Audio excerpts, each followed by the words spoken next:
What's up, guys? Dr. Chris Park, family physician and addiction doctor.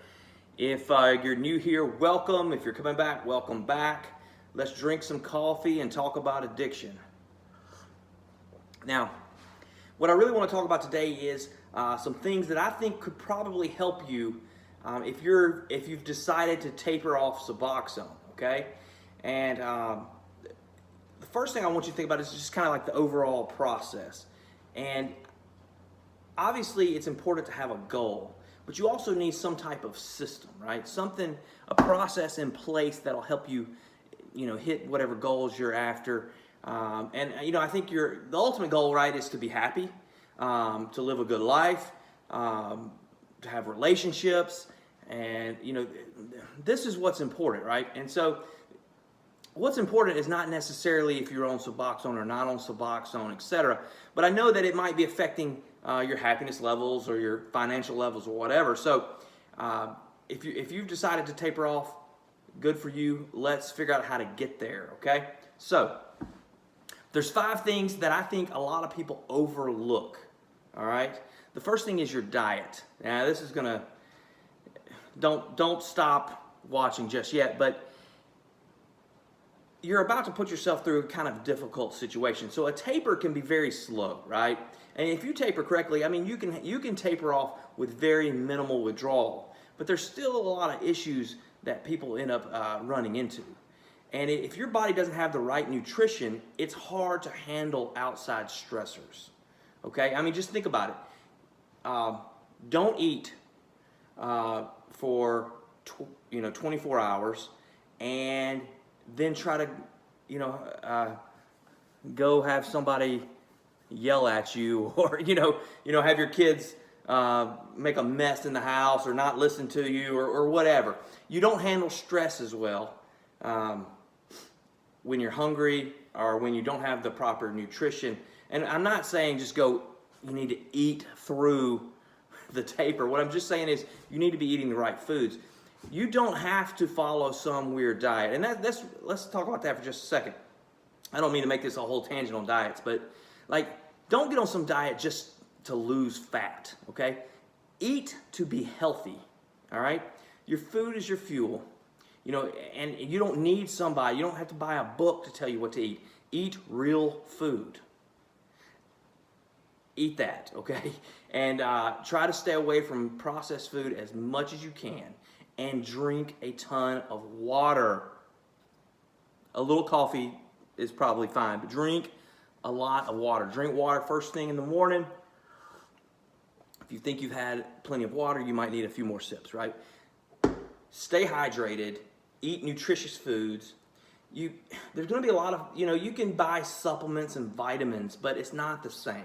It's not the same as eating good, nutritious foods. And it's a problem I have with a lot of these diets out there. And I've tried several diets, just see how they would work. I'm not a big fan of any diet that says I can't eat an apple, or a diet that says you're going to get fat by eating bananas. Yeah, it's probably not going to happen. If you're overweight, it's not from eating fruit, okay? It's probably from eating processed junk. And so, I mean, if you're, I've got patients who do the keto diet. If it's working for you, good. Just make sure you're getting your right nutrition in. Personally, I like good carbs. So, and to be honest, I probably like bad carbs too much too. But whatever. So that's number 1. Get your diet set. Get some good nutrition in. Drink lots of water. Number 2, sleep. Get your sleep patterns down now. Okay. Because as you start to get to those lower doses, if those restless legs kick, some of it, you're obviously not going to be able to just, if you're already sleeping good, it's just going to always stay that way. No, you're going to have some issues if you start to have withdrawal symptoms. But if you're already not sleeping well, then you're going to have some serious problems when you start to taper down to low doses, okay?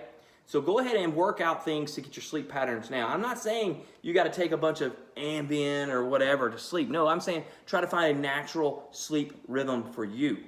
It might mean that you don't need to watch TV in bed or read in bed. It might mean that you need to turn off, your phone and your your computer, your TV, whatever, a good 30, 45 minutes to an hour before you plan to try to go to sleep, and do something else in that time to kind of wind down and get some good sleep. So go ahead and start working on that pattern of sleep now, okay, before it gets really difficult later. The third thing is get some exercise. Now, I know all these are no-brainers, right? You need to be exercising. You should be exercising every day. Does that mean that everybody who exercises has no problem when they taper? No. But if you're exercising, man, if you're pumping blood to your heart, to your brain, to your muscles, you're getting that good nutrition that you start out number one with, you're well recovered because you're getting the good sleep, number two, and you're exercising, it's just going to help increase your own dopamine levels, right? Your natural dopamine levels, man. And that's what a lot of this is, man. We're just trying to fix dopamine, okay? If you crave a chocolate chip cookie, or if you crave a Lortab, man, you're not really craving those things. You're craving dopamine, okay? So do what you can to get your body's natural dopamine levels high. Get some exercise, and I'm going to put this one in the same number. Get some exercise and get some sunlight, okay? Get outside some, all right? Now, I'm recording this, it's February, it's raining outside. Some days are going to be better than others to get outside and get some sunshine, but you need it. Just taking some vitamin D pills, vitamins, tablets, whatever, yeah. Is that good? It's probably fine. It's probably not going to hurt you, but is it the same as spending some time out in the sun, doing some work, getting sweaty? No, it's not the same. So that's number 3. Get some exercise. Now, granted, I haven't told you exactly what to eat, how much to sleep, how much to exercise. No, just start, okay? Don't let perfect be the enemy of good. Just get to doing some of those things. Okay, so number 4. You need a support system. You need a support system. You need to figure out who is going to help you, right? Who's in this with you for the long haul? And for some of you, that's going to be your spouse. They're going to be your main support system. Husband, wife. Some of you, it's going to be a sister, a brother, or a best friend. Look, if you don't have anybody, get your ass into AA and get a sponsor. That, it's like, everybody knows this, right? But so many people are like anti-AA these days. And I think it's just because most folks are just too lazy to do AA. But get a sponsor, get somebody who will hold you accountable, but also someone you can just talk to, okay? Now, I'm saying all these things in the context that I am assuming you have a doctor and a counselor, therapist, you have worked out the medical and the psychological aspects of this as well, because that is key, okay? Because, Suboxone is not recovery, right? Managing withdrawal is not recovery, all right? So I'm not talking about right now doing all these things so you will never turn to drugs again. No. I'm only talking about how to manage the Suboxone taper, okay? So we're assuming in all this that you've got your doctor, you've got your counselor, your therapist, but I want you to have a support system outside of them, all right? Even if it's as simple as having a sponsor, all right? But you need to be on the same page. Now, this doesn't mean you have to follow a strict timeline with your taper, all right? So that's going to bring to point 5, which I kind of discussed earlier. Have a system, okay? A system that you're following is probably more important than the ultimate goal, all right? Because, so having a timeline for your taper is okay, all right? If you need a goal to hit, because maybe you're very goal-oriented, and maybe you need something to motivate you. But look, you've got to be able to adjust because